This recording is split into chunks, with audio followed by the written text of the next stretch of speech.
Lasanao I Madagasikara, oh Jesosy hoazinao ny tanindrazanay, oh Jesosy lasanao I Madagasikara.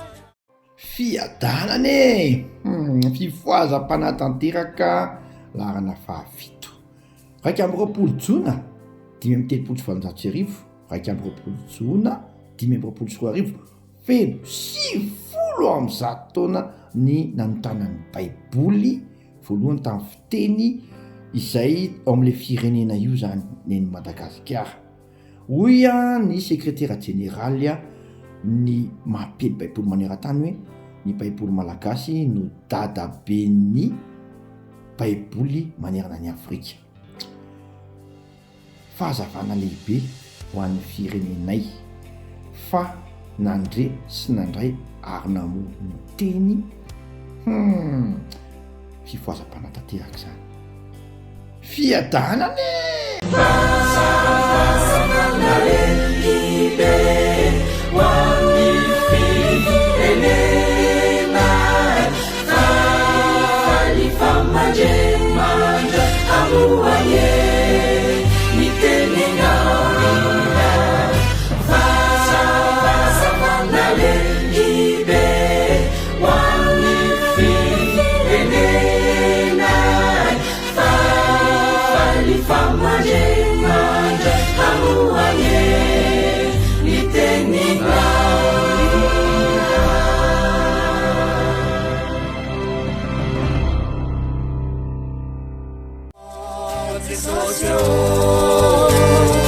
lasanao I Madagasikara, oh Jesosy